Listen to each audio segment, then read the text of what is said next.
Not a whole lot. I get my nephew Willie, who's assistant video guy, went out and got Just for Men, so we're both going to paint it up. This game, you know, with this league and college basketball in general, you just really have no idea how an opponent will play. You know, indicative of, you watch Temple SMU game, totally different than when they played us.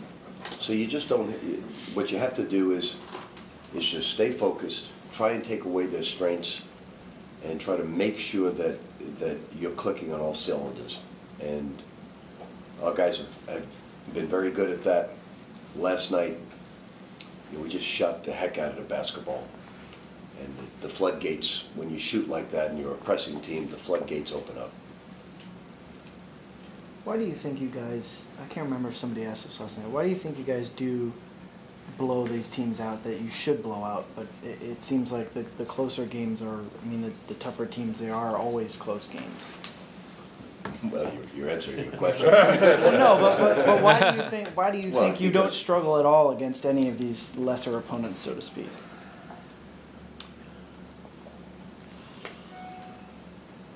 Well, pressing teams are a little unique. You know, sometimes pressing teams can take the air out of you a little bit if you shoot well. And we've shot well against these opponents that are at the bottom half of the league. You remember we went to University of Central Florida, how well we shot the ball there. So when you shoot the ball well and you're a pressing team, you get to press on that many more times. So, you know, we did not shoot well early in the game against Cincinnati. That has to do with the better defensive teams. As far as the focus part of it, is this one of your better teams at that, do you think? I mean, throughout the course? Well, remember, early in the year, that was my major complaint, yeah, that they weren't focusing well. So we just kept drilling it and talking about it and talking about it and talking about it over and over and over to focus in. And they've gotten better and better at it. Defensively, how you had talked about communication early on. Is that a big part of what is better now? I think communication. I also think we put heavy emphasis on keeping teams out of the paint, and it's helped us immensely. And we've worked very hard with our defensive practice. What kind of work has been done with Stephen and Mango over the last couple of weeks to kind of get them along to where you hope they contribute here late? I would say that our practices, we're working so hard in the half court, just with our defense and keeping people out of the paint, making sure we communicate, making sure we handle certain pick and roll certain ways. And Stephen and Mango have always been, and still to this, have always been late arriving on rotations. And even last night, Stephen was late 3 times. Mango was late twice. Montrez was late about 3 or 4 times. And when you're late, you get in foul trouble.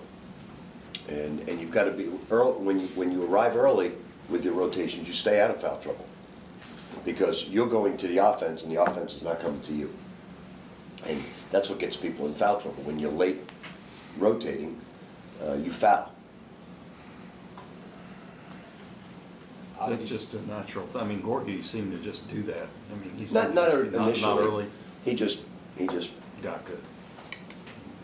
I think it was, I don't remember when, but earlier this year, a few of your players said there's no way coach will ever put offense ahead of defense, and obviously that's what you pride yourself on. But are we at a point with this roster where if you're going to get back to the Final Four, make a run, it's going to be from high-level offense more than defense? You know, look, I'm a firm believer in offense. You know, when we went to a Final Four at Providence with being a great offensive basketball team. But there's always, what you always want is your common denominator is defense. And because there's always the one game where you must be the better defensive team to win in the tournament, sometimes 2 games. You've got to rely on your defense when your offense is not there. And it's certainly something that I believe in, because I think that's what tournament teams are all about. I think you witnessed with the Seattle-Denver game in football that defense wins championships. You know, you've heard that cliche over and over and over, but it is true. you heard it in baseball that pitching wins championships, and it's true. So it's really what sports is all about. Now you want obviously to be a good offensive team as well, and certainly we have the potential to be that as well. Where do you stand with the black shirt power forward starting out deal? I mean, you put Van Drees back in now for 3 games. Does it matter to you, Russ? Oh, I'm just curious. No, but does it matter to you? Well, I don't know if it really matters to me. Well, it doesn't matter to me either, so we're on the same page. Well, you talked about putting black shirt. You know, I think it's all matchups. You know, basketball's matchups. You know, like in a Temple game, when they move Pepper to the power forward, Wayne has the reason I'm not crazy about starting Wayne at the power forward. He has a penchant to foul. He always gets in foul trouble, Wayne. Now last night, you know, Wayne doesn't talk very much, and when he comes to the bench, he said, "Coach, that was BS," and he said it twice. And when I watched the film, I agreed with him. So it's, you know, sometimes when you get in blowout games, there are some calls that you don't agree with. And he just came and said, "Coach, that was total BS." And I said, "Good, sit down." You know, there's nothing I could do about it. I agreed with him. I said, and Wayne's very mature about those things. He said, "I didn't foul, Coach." You may have been 10 years late on this, but did you ever encounter segregation growing up? Not in the Northeast, no. I didn't know it like the South knew it in the Northeast. Just as far as basketball, any teams that? No, it was past my. You know, we integrated much earlier than the South and the Northeast, and really didn't know any of that at all. You know, I really never heard talk about it until I became the head coach of Kentucky. It was the first time I even heard that type of talk. You were still the first head coach in Kentucky to start an all-black team? I was. Yes. Never thought about it, but So you didn't know about the Mississippi State and that episode of the NCAA back in, what was it, 62? no, I didn't. Snuck out of town. You know? Remember, when you grew up in New York, it really back then, you really didn't root for anybody except professional teams. You really didn't grow up knowing college basketball. It was just getting on television. And it was, when you grew up in New York, Philly, Boston, it's all about professional sports. It's not college. You didn't follow like you do here. It was more, you followed the Knicks, how they're doing. You didn't follow St. John's back then because they weren't in the Big East. There was no Big East back then. I'm an old shit. This is a long time ago. When was the first time you played with an African-American player growing up? 5th grade, 6th grade? 5, 6 years old. That early? Oh, yeah. Playground? Yeah, I would say when my brothers went to school, Andrew Jackson was probably 60, 70% minority. You know, so it's, you know, our neighborhood was well integrated. Okay. Just a different environment. Right. I had a conversation with Russ on I think it was like Monday or Tuesday, and he was saying that something that's common in social media is that a lot of fans will make racial comments, and there's still that element out there.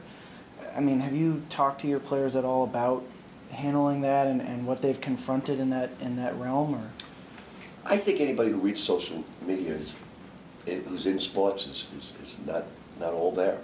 No, I'm being very serious when I say that. But aside from your opinion on social media, Yeah. more dealing with that kind of stuff, because you're going to get that on the road too. It's a form of cowardice. I mean, it's a form of cowardice. It's anonymous people that, who was it that, Coward, the guy on ESPN, Colin Colin Cowherd? Cowherd. Coward? Said, my son said, he said, the internet, alluding to what you're talking about, is, well, I didn't want to get into what he said about it, but it was a very succinct statement in what it's good for. You know, so it's to me, I think it's the greatest class of underachievers who live on the internet with social media. I think it's people that just waste their time and underachieve because of it, because they're not paying attention to what they should be achieving to. So it's a waste of time. I don't know why people do it. So Russ is wasting his time. And he does waste his time, and so does Chris Jones. They waste their time when they could be spent reading valuable things. So I think it's not that I'm against certain facets of social media, because I'm not. But what you're talking about, what Russ Smith is doing, is a total waste of energy, time. And it's insulting intellectually to be on it. Well, but it also opens them up to situations where someone will use. So why would you racially do that? charged- So Right. why not go in a smoke-filled room and just inhale all of that for your health? Well, that's what you're doing, aren't you? I mean, what would you get out of it? It's insulting to one's intellect to read that stuff. So why would Russ do that?